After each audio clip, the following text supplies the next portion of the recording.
On today's show, I would like to start off a little differently than usual. Typically, I give you a synopsis of the film we're about to dive deep into in kind of a funny, snarky way. I love doing that, but today, I can't. You see, the film we're about to take a look at deserves better.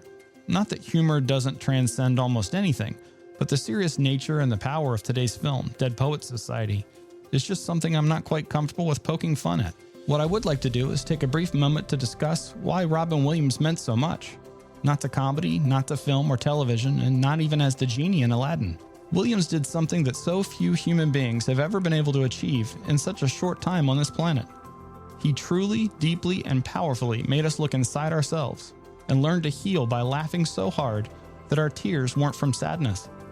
They were from a brief moment in time where all we could think about was how funny life could be. Today, I tip my proverbial hat to the man that made us all laugh so hard that it hurt. Robin Williams took his pain, became vulnerable like no other performer, and used it to selflessly entertain every one of us. Was he the genie? Yes. Was he a stand-up comic? Yes.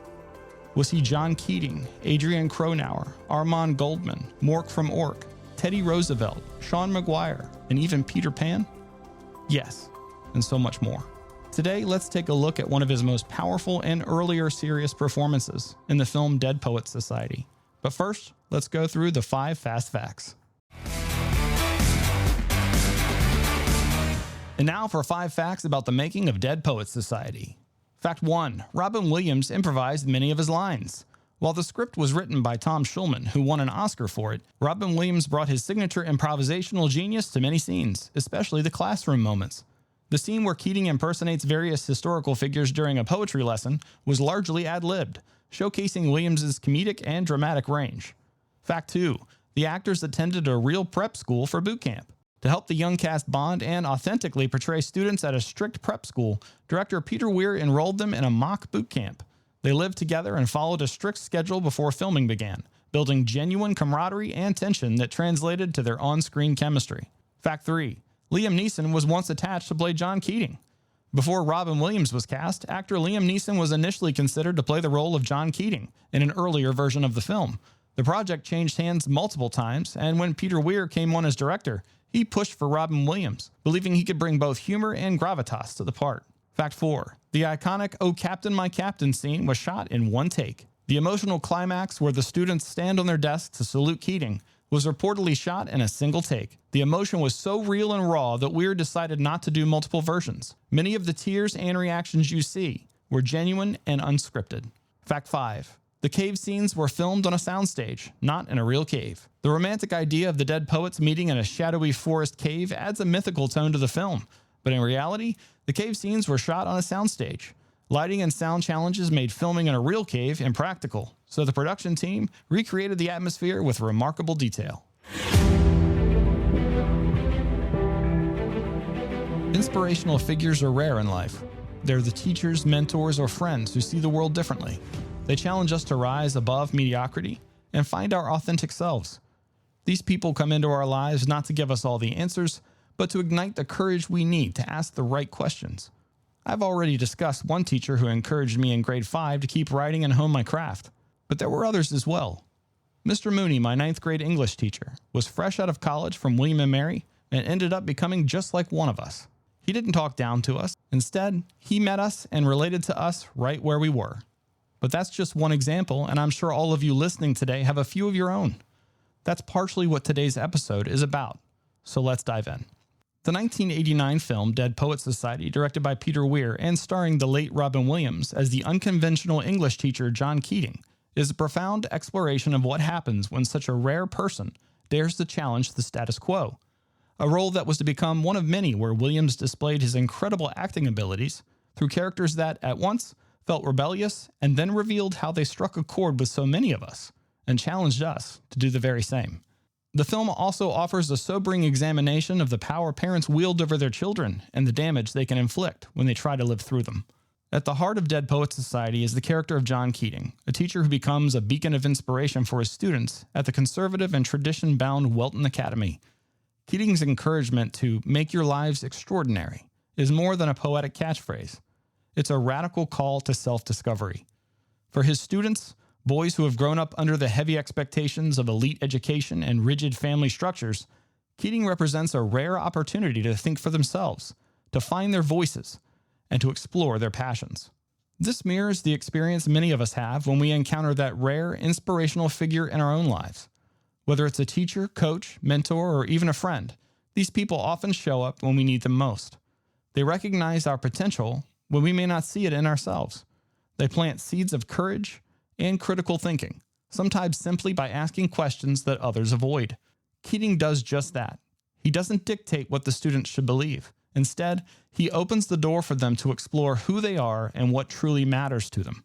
However, the film is not just about the light of inspiration. It's equally a meditation on the shadows cast by authoritarian parenting and societal expectations. The tragedy of Neil Perry, one of Keating's brightest and most passionate students, underscores the peril of parents who project their dreams onto their children. Neil's father is determined for him to become a doctor, ignoring Neil's desire to pursue acting. The pressure to conform, to meet his father's definition of success, ultimately becomes unbearable for Neil. This narrative is heartbreakingly familiar.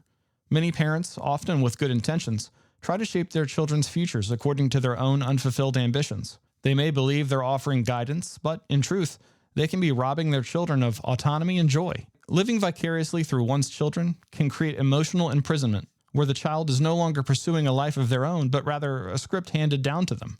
The influence parents have on their children is immense, far greater than most realize. While support, love, and guidance are critical components of parenting, control and pressure can backfire disastrously.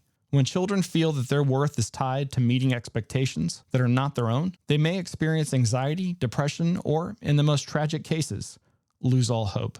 Dead Poets Society serves as a powerful warning of this danger. Some may say that the father figure isn't real, or, at least nowadays, doesn't really matter.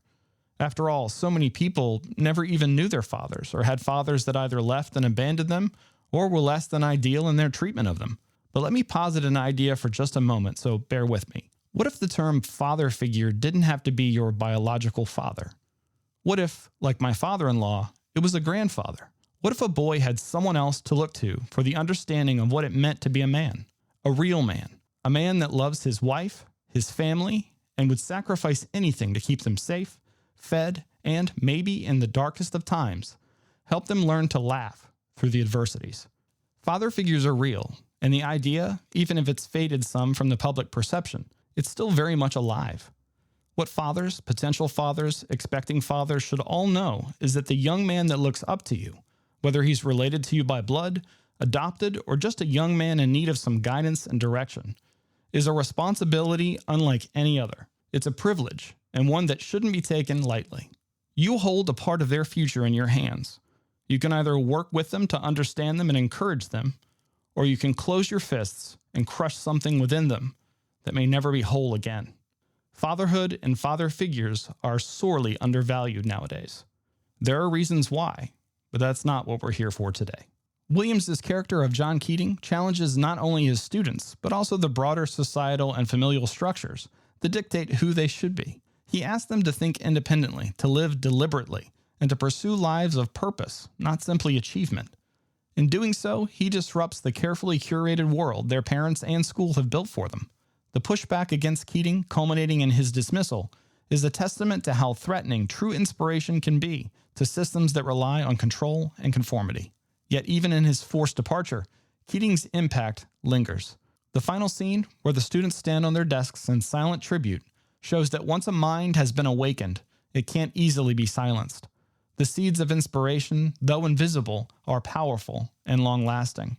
But more than that, when the students collectively decide to take a stand, no matter the cost, only then do they realize the power that they've had all along. While there will always be consequences to our actions, sometimes fair and sometimes unfair, knowing what you believe in and who you are is the true power that makes change happen, not just in your life or future, but in this world. In conclusion, Dead Poets Society powerfully illustrates the dual forces that shape young lives, the rare and transformative influence of inspirational mentors, and the potentially destructive power of parental control. It reminds us of the sacred responsibility adults have in guiding the next generation, not by imposing dreams upon them, but by helping them discover their own. We all need a Mr. Keating in our lives, someone who dares us to see the world differently, But we must also learn not to become Neil's father, Mr. Perry, whose need to control ultimately extinguishes the very light he wished to see shine. In my life, as I have said several times on this podcast, I moved quite a bit, especially in my younger years. Through that, I experienced many teachers and elders who not only encouraged me and inspired me, but prayed over me too. It's a testament to the old adage that it takes a village is still as true today as it once was. It's not just mom and dad that help guide us on our journey in this world. It's those we surround ourselves with too, but not just that. Apart from our faith and our belief that there's something greater watching over us, it's also those that enter our lives and sometimes leave them, never to be a part of the journey again. These seasons, as they are sometimes referred to, are vital to how we are shaped and molded as individuals. Seasons come and go, but those that make a positive impact on us within those seasons stay with us for a lifetime.